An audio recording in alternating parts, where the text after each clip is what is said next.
जय श्री राम। भव्य भारत न्यूज में आप सभी दर्शकों का एक बार पुनः स्वागत है। क्या कभी आपने सोचा है, पैदाइश एक जैसी, परवरिश प्रकृति की गोद में, खान पान एक जैसा, हवा पानी एक जैसा, फिर भी लाखों लोगों में से केवल कुछ लोग ही करोड़पति बन पाते हैं। जब आप इस विषय पर सोचेंगे तो निश्चित तौर पर आपका माथा चकराने लगेगा, लेकिन आपको परेशान होने की जरूरत नहीं है, क्योंकि कुछ आंकड़े और टिप्स के साथ हमारे साथ मौजूद हैं संस्कृति संज्ञान के अध्यक्ष और पेशे से डॉक्टर प्रदीप कुमार सिंघल जी, जो आपको बता रहे हैं कि किस तरह के लोग बनते हैं करोड़पति। तो आइए चलते हैं डॉक्टर सिंघल के पास। ये पूरे विश्व में अगर आप देखें, जो 500 फॉर्चून कंपनियां हैं, उसमें से 30% कंपनियों के जो सीईओ हैं, जो टॉप पोस्ट होती है, उस पे भारतीय लोग हैं। इसी तरह से अगर आप देखें, जो सिलिकॉन वैली है, उसमें जितने भी इंजीनियर हैं, उसके 1/3 इंजीनियर्स भारतीय मूल के लोग हैं। और अगर आप देखें, जो टॉप 10 हाईटेक इंटरनेशनल कंपनी है, जिनकी जो वैल्यूएशन है वो लगभग ट्रिलियन डॉलर से ज़्यादा है या ट्रिलियन डॉलर के लगभग है।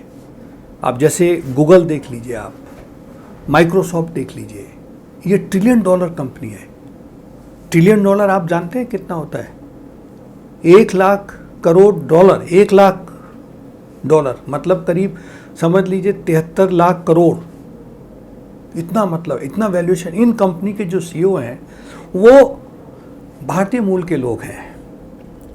अगर आप एक दूसरा आंकड़ा देखेंगे तो एशिया में जो दूसरे धर्म के लोग हैं, जैसे मुस्लिम है, ईसाई है, उसमें आपको मुश्किल से कोई सीईओ मिलेगा, इतनी ऊंची पोस्ट पे मिलेगा। तो ये एक महत्वपूर्ण सवाल ये उठता है कि ऐसा क्या कारण है कि जो भारतीय मूल के लोगों को पूरा विश्व अपना रहा है और वो उनमें इतनी योग्यता, इतनी कार्य करने की क्षमता कैसे आ रही है, कहाँ से आ रही है?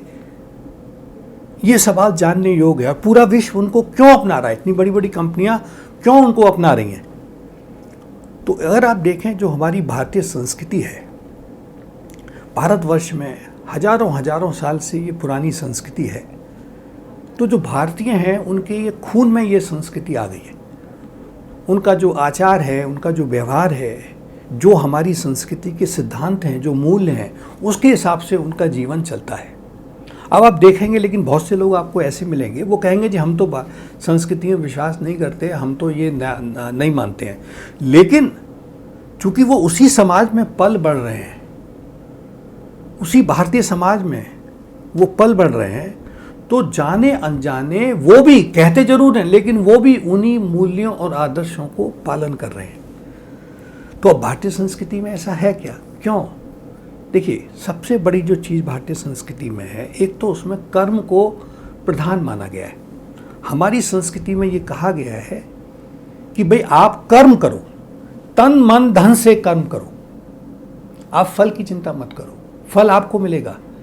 क्योंकि जब आप कर्म करने से पहले फल के बारे में सोचने लगते हो तो आप कर्म नहीं कर पाते हो, और जब आप कर्म को पूरे तन मन धन से करते हो, बिना फल की इच्छा किए हुए, तो आप उसको अच्छी तरह से कर पाते हो।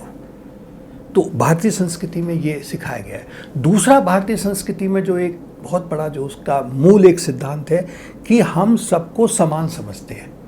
सर्वे भवन्तु सुखना सर्वे सन्तु निरामया, मतलब पूरे विश्व का कल्याण हो, खाली मेरा ही नहीं। इसलिए जो दूसरे लोग हैं, जो बड़ी बड़ी कंपनियों के मालिक हैं, बाहर के जो लोग हैं, वो जानते हैं कि भारतीय आदमी है, ये काम पूरा हमारा निष्ठा से करेगा और ये हमें धोखा नहीं देगा। क्योंकि हमारी संस्कृति में है कि जिस थाली में हम खाते हैं, उस थाली में छेद अगर कोई करता है तो बहुत बुरा माना जाता है। जबकि अगर आप दूसरी संस्कृति देखें, मुस्लिम देखें, ईसाई देखें, उनकी संस्कृति में यही है कि जिस थाली में खाओ उसमें छेद अगर नहीं किया तो तुम्हारा धर्म तुमको स्वीकार नहीं करेगा। ये एक बहुत बड़ा सोच में डिफरेंस आता है। तो अब आप देखें कि भाई भारतीय, अब कोई एक सवाल किसी ने मेरे से पूछा कि भाई तो भारतीय जो है बाहर तो बहुत सक्सेसफुल हो रहे हैं, यहाँ पे क्यों नहीं हो रहे? उसका कारण भी मैं आपको बताता हूँ। अभी पिछले दिनों मेरी हिंदू स्वयंसेवक संघ, जैसे यहाँ पे राष्ट्रीय स्वयंसेवक संघ है, उसी की जो शाखा है जो पूरे विश्व में हिंदुओं को अपनी संस्कृति के बारे में जानकारी देती है, वो है हिंदू स्वयंसेवक संघ। उसके जो सह संगठन मंत्री हैं आदरणीय श्री रवि जी से मेरी मुलाकात हुई थी, तो मैंने उनसे ये सवाल पूछा कि भाई ऐसा क्यों है। तो उन्होंने कहा कि भाई डॉक्टर साहब, एक बड़ा डिफरेंस है कि जो विदेशों में जो भारतीय हैं वो सबसे ज़्यादा, अगर आप सैटरडे संडे को देखो तो वहाँ के सारे मंदिरों में खचाखच भीड़ होती है, हर भारतीय मंदिर जाता है, सारे भारतीय एक दूसरे से मिलते हैं, और वो जब भी मिलते हैं तो अपनी भारतीय संस्कृति के बारे में डिस्कस करते हैं, भारतीय त्योहारों के बारे में डिस्कस करते हैं, और जो भारतीय फेस्टिवल्स हैं हमारी संस्कृति के, वो बहुत ज़्यादा अच्छी तरह से मनाते हैं। हम तो शायद ना मनाते हों उतने। तो अपने घरों में वो हिंदी में बात, अपनी मातृभाषा में बात करते हैं। अगर वो तमिल है तो वो बच्चों कहता है तमिल में बात करो, केरल है तो वो केरलाइट में बात करो, हिंदी में बात करो। वो अपने घरों में अपनी मातृभाषा को प्रमोशन देते हैं। तो जबकि यहाँ पे हमारे भारतवर्ष में ऐसा नहीं हो पा रहा है। कुछ वर्षों से हमने देखा है कि मामला कुछ थोड़ा सा ऐसा लोग नहीं कर रहे हैं। तो चूंकि वहाँ पे भारत विदेशों में लोग अपनी भारतीय संस्कृति ज़्यादा जुड़े हैं, इसलिए वो वहाँ पे जो भारतीय रहता है वो ज़्यादा सक्सेसफुल है। वो जो मैंने बताया कर्म प्रधान और जो सर्वे भवन्तु सुखिनः, वो वाली भावना उसमें ज़्यादा है, इसलिए वहाँ पे सक्सेसफुल हो रहा है। तो ये जो सवाल अब उठता है कि भाई उसमें आगे जो भारतीय संस्कृति ठीक है हमने अपना ली, तो हम फ़ायदा कैसे करती है वो, ये बड़ा सवाल। कैसे भाई जो भारतीय संस्कृति हमने ठीक है तो हमें वो करोड़पति कैसे बना रही है, हमें वो किसी बड़ी कंपनी का सीईओ कैसे बना रही है, ये सवाल उठता है। हम क्या भारतीय संस्कृति को अपनाकर पूरा उसको अगर हम पूरा जानें और उसमें पूरा विश्वास करें तो कैसे वो हमें करोड़पति या मिलियनर और बिलियनर बना सकती है, ये एक सोचने का विषय है। उसका मैं आपको बताता हूँ। देखिए, किसी भी पॉजिटिव संस्कृति, पॉजिटिव मैंने कहा, किसी भी पॉजिटिव संस्कृति क्या हो, जैसे हमारी संस्कृति है सर्वे भवन्तु सुखिनः। हम अगर इनके यहाँ काम कर रहे हैं तो इनका भला चाह रहे हैं।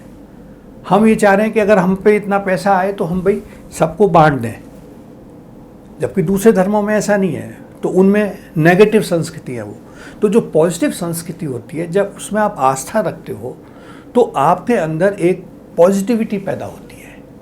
और ये साइंटिफिकली देखा गया है कि जब आपके अंदर पॉजिटिविटी पैदा होती है तो आपके कुछ ऐसे हार्मोन्स बनते हैं आपके अंदर जो आपको नंबर 1 खुश रखते हैं। उससे क्या होगा कि आप बहुत सारी बीमारियों से, आपको तनाव से दूर रखेंगे, आप बहुत सारी बीमारियों से बच जाओगे, आपको ब्लड प्रेशर, डायबिटीज़, ऐसी जो बीमारियां होती हैं वो नहीं होंगी। दूसरा एक और चीज़ है कि ये जो हार्मोन बनता है, इससे आपके अंदर सोचने की क्षमता बनती है। आप नए नए विचार आपके अंदर आते हैं, जिसको कहते हैं हम इनोवेशन, जिसको हम कहते हैं कि आजकल आपने देखा हो स्टार्टअप बहुत ज़्यादा हो रहा है। और इसी सिलसिले में मैं आपको बताना चाहूँगा कि भारतवर्ष में भी अब ये कुछ परिवर्तन होने लगा है। जब से पिछले कुछ 7-8 सालों से ये परिवर्तन बहुत तेज़ी से हो रहा है कि लोग अपनी संस्कृति में विश्वास कर रहे हैं, अपनी संस्कृति के बारे में जानने की कोशिश कर रहे हैं। उसका मैं आपको एग्जाम्पल देता हूँ कि इस साल जनवरी से लेके अब तक स्टार्टअप, आपने नाम सुना होगा सबने, जो भारतवर्ष के करीब 22 स्टार्टअप यूनिकॉर्न बने। यूनिकॉर्न का मतलब क्या है कि 22 स्टार्टअप का जो वैल्यूएशन है वो $1 बिलियन से ज़्यादा हो गया है, मतलब 7,500 करोड़ रुपए से ज़्यादा हो गया है। और भारतवर्ष में करीब $28 बिलियन बाहर से आया है जो उन्होंने इन यूनिकॉर्न में लगाया है। भारत नंबर 3 पे है यूनिकॉर्न में, नंबर 2 पे चाइना है, 1 पे अमेरिका है, लेकिन हो सकता है कुछ सालों में भारत नंबर 2 पे और नंबर 1 पे। ये क्यों हो रहा है?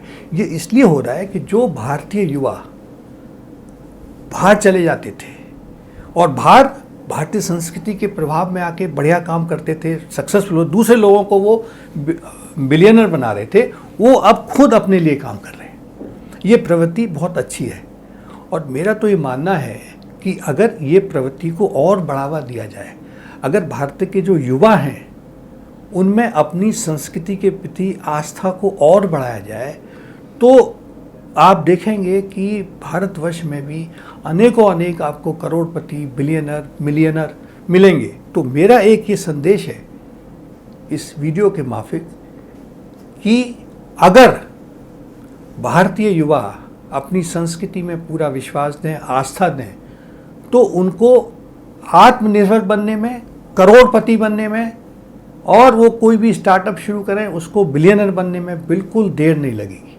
धन्यवाद। तो उम्मीद है आप सभी डॉक्टर सिंघल के विचारों से सहमत होंगे। धर्म और संस्कृति से विकास का मार्ग जानने के लिए जुड़े रहिए हमारे साथ।